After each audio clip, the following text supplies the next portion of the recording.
Reagan Rugaju ndetse na JANGWANI barazwi muri football y'u Rwanda nk'abantu nyine bo ku rwego rwo hejuru bafite urwego bariho cyangwa se uburyo bakunzweho kuri football y'u Rwanda muri ibi bihe. Muri aka kanya kuri niti media ya Kigali tugiye kugaruka kuri aya makuru akomeje gutrendinga, akomeje gucicikana ku mbuga nkoranyambaga zigiye zitandukanye ko aba bombi bamaze gutabwa muri yombi. Tugiye kwifashisha uyu munyamakuru aho agiye kudusobanurira buri kimwe cyose uko byagenze kugira ngo aba babe bari mu maboko atarayabo muri aka kanya cyangwa se babe batawe muri yombi. Ikaze iyi ni niti media ya Kigali. Niba nta na rimwe wigeze duha ubufasha bwa subscribe, iki nicyo gihe ukore no kuri like ndetse unafungura inzogera kugira ngo dukomeza kubana mu buzima bwa buri munsi. Ikaze ni karibu. Ubwo APRFC yajya gukina na Pyramide mu mikino ya CAF Champions League, yego, RBA Rwanda Broadcasting Agency yari yohereje witwa Kuwiteka David Mugaragu Mutaramu Mungu hari itumba ku rusyo. Kwa siporo ntabwo gishobora gukina football David. Karekeza gucana ko ajya mu makona mugaragurwa abataka nkatwe hari ukuntu uri kudusebya bongera kuri ka siporo. Wowe naje do Max mwongere siporo. Urumva?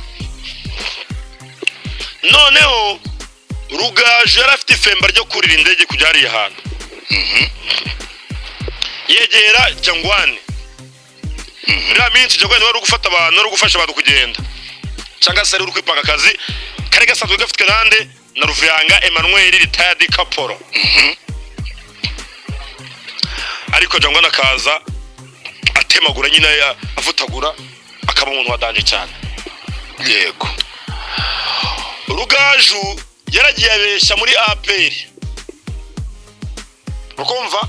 Yego. Arabeshya ngo mama tike azayishura.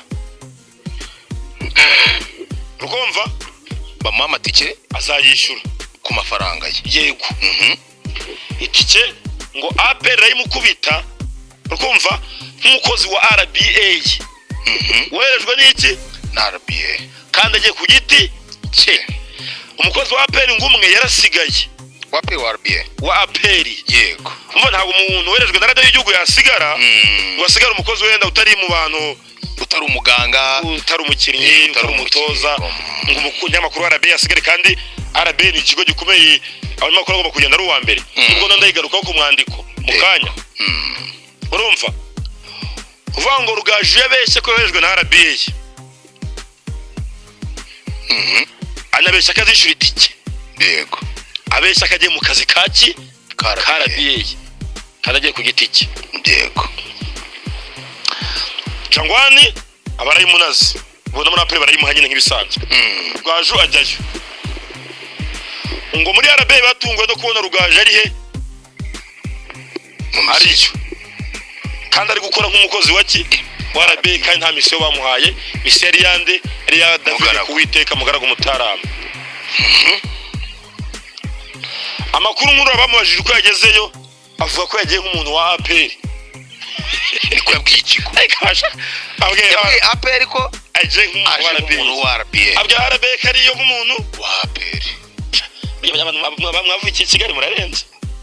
Mugatsata bro. Sinari kimana. Mugatsata. Bajyanye mvuka iburera ndabyemera pe ndabyemera. Ari technology utaragira. Vuga ngo Kacyiru bazi ko Rugaju ari nk'aki umuntu muri APR bazi ko umuntu bafite ari umuntu waki Kacyiru. Technology. Ibyo biramenyekana. Ngo n'ubwenge buhahano. Ibyo ngibyo byari bifitwe mu ruhare n'umukobwa w'umubitsi witwa Georgine. Kumva? Yego. Bavuye mu Misiri kwa Pyramide. Nibwo byaje kumenyekana icyo kinyoma cya Rugaju Reagan. Nubwo buriganya. Bimenyekanye buryo baravuga ngo umuntu warwanye igihugu bakakiduha twatumeze dadutengamaye. Umuntu wambutse imisozi ya Nizanya bwishongwe zakambuka zatabaga kwambuka kumurinda akagera Kigali akagera Butare agakana genocide kumubeshya kanyuma nkako ngako abakuretse gake gake. Hatangira ikintu cyitwa audit igenzura. Buriya nta musirikare uhubuka. bagenda gake gake runono akanakwishyura akanaguhemba ukora Georgine yahembwaga na Jogana gahembwa operasiyo yo kubata muri yombi murumva ko byabaye urugendo rurerure haciyeho amezi menshi cyane. Mwibuka igihe nyine APRFC yagiye gukinira na piramide kugeza uyu munsi bakaba ari bwo batawe muri yombi. Biracyakurikiranwa, ntago tubashinjije icyaha, nta n'umuntu ukwiye kubashinja icyaha kuko ntibaracirwa urubanza ngo bahamywe n'ibyo bakurikiranweho. Ari nayo mpamvu kuri NIT Media ya Kigali dukomeza kuhakubera 5 kuri 5. Reka dusimbukire muri Kenya tubereke iki kintu none gitangaje. Iki kintu gitangaje cyabayeho muri polisi y'igihugu cya Kenya ubwo bari guherekeza mu cyubahiro cyangwa se gukingura mugenzi wabo witabye Imana mu gihugu cya Kenya. Ni muri Kenya niho dusimbukiyeho gatoya mu gihe tukiri gukurikirana ndetse no kubategurira inkuru mu buryo bwuzuye ifatika kuri JANGWANI ndetse na RUGAJU Reagan kuko bikomeje kuvugwa cyane nyine ko batowe muri yombi. Niyo mpamvu kuri NIT Media ya Kigali nanone dusimbukiye ahangaha muri Kenya ho gatoya muri polisi y'igihugu cya Kenya ubwo bari baherekeje mugenzi wabo witabye Imana. Umwe muri bo aranyerera ahita akurikira isanduku ya mugenzi wabo nyine bari baherekeje aragenda agwamo. Bikaba bikomeje gutrendinga ku mbuga nkoranyambaga zigiye zitandukanye ndetse bigacicikana nyine n'amakuru none yabaye hit. Kandi kuri NIT Media ikintu cyose kiri gutrendinga, amakuru agezweho ashyushye ari gutrendinga, tuba tuhari kugira ngo tuyabagezeho mu buzima bwa buri munsi ku buryo nta kantu na gatoya kagomba kubacika abahisemo kudukurikirana mu buzima bwa buri munsi. Niba nta na rimwe wigeze ubufasha bwa subscribe, iki nicyo gihe ntuze kugenda rwose udakoze kuri subscribe cyangwa se uduhuko ubufasha bwo gukora kuri subscribe, ukore no kuri like, unafungura inzogera kugira ngo ntihakagire ikintu na kimwe kigucika.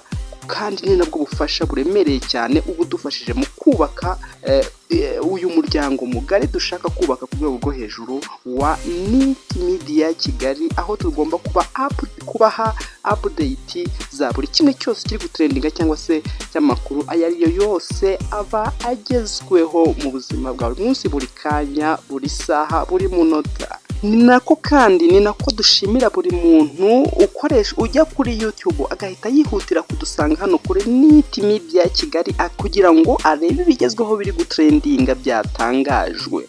Duha ubufasha bwo gukora kuri subscribe, tuzakomeza tujye tubaha update turahababereye. Amakuru ya JANGWANI na Reagan ni mu kanya.